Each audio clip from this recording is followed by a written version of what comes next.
What's included in the packaging for this figure would be its two pistols, a trading card, your generic Mcfarlane stand, and this broadsword, which is made of soft, pliable plastic. However, for the pistols, it's made of hard plastic. I skipped the first Flashpoint Batman because I was getting tired of too many Batman figures, what I call Batman fatigue.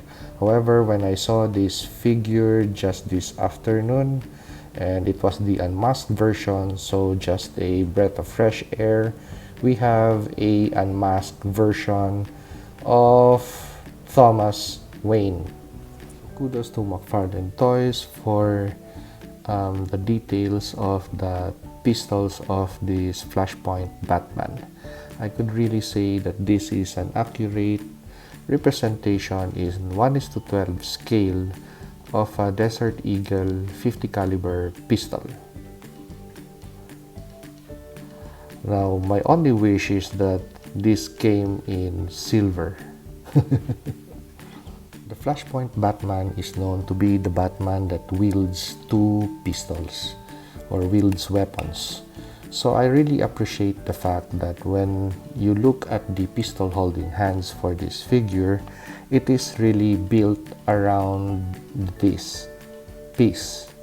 So when you put the pistol on the hand of the figure, I could really say that it was really built, the hand is built around the pistol because it's a nice fit, actually 100% fit, I could say, because unlike other figures that you have to really, as it's really a struggle to put weapons on their hands, this one, it's really built to hold this pistol. And as also to note would be the holsters of the on the belt of this figure. I really also appreciate when they don't glue this piece to the leg strap, which provides for mobility of the figure, but still gives us that effect that this holster is strapped into the thighs of the figure. Okay, when you put the pistol to the inside the holster,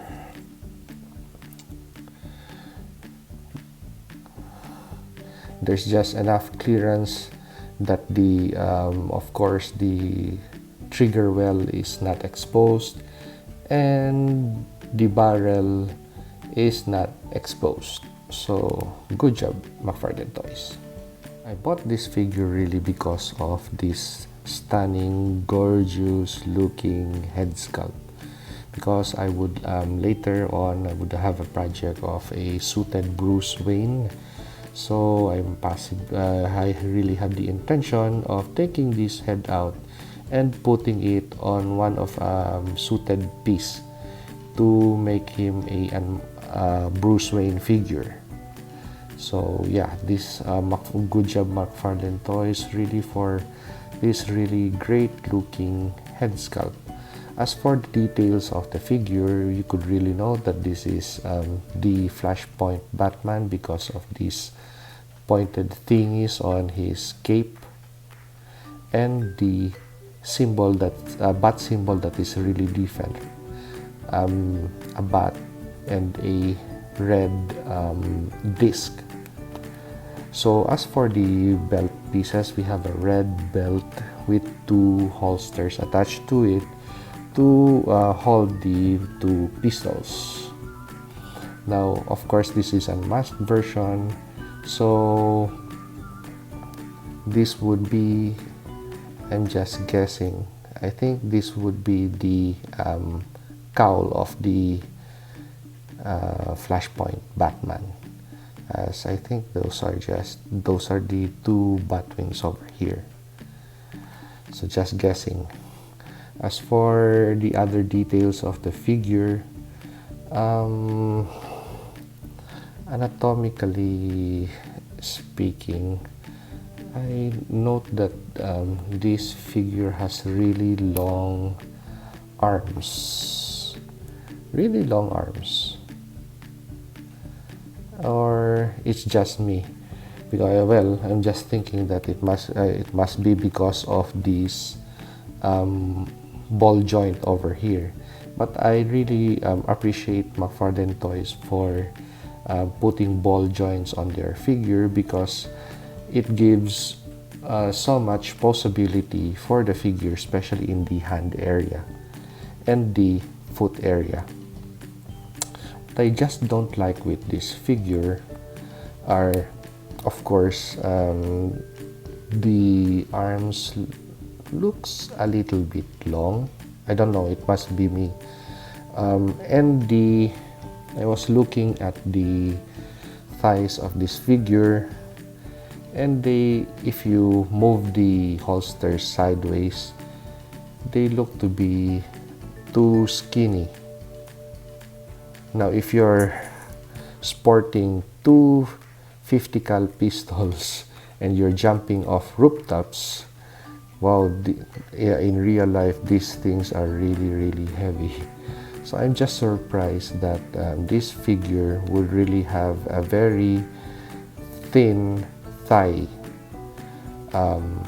But just thinking, considering the design, if you have really big thighs too, bulged up thighs, the holsters won't be sitting this well on the side of the figure. They would be flapping around this way, and that would look ugly. So if you have thin thighs, maybe that's the effect that the designers have for this figure. The holsters would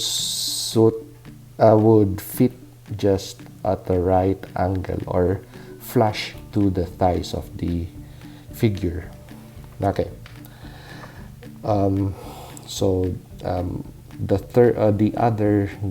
Possibly the last thing that I don't like about this figure would be that.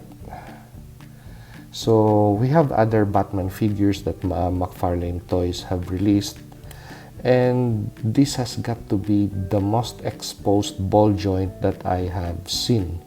So it actually breaks.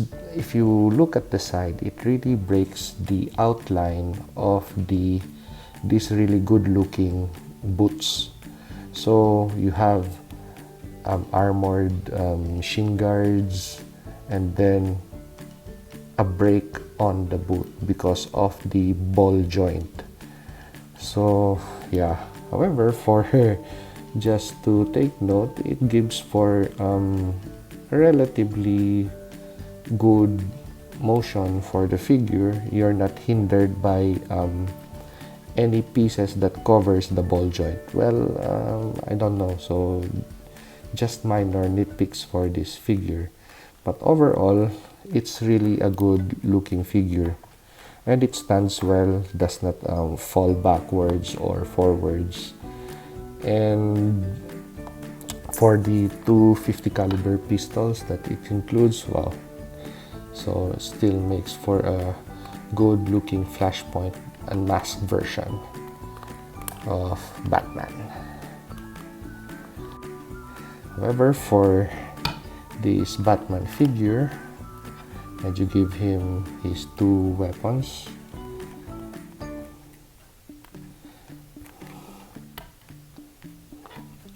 and the other one, forget the other one to place the other one. Okay, hahaha. So that's Antonio Banderas look. So that's Thomas Wayne Flashpoint Batman. So if you like this video, like, comment, and subscribe.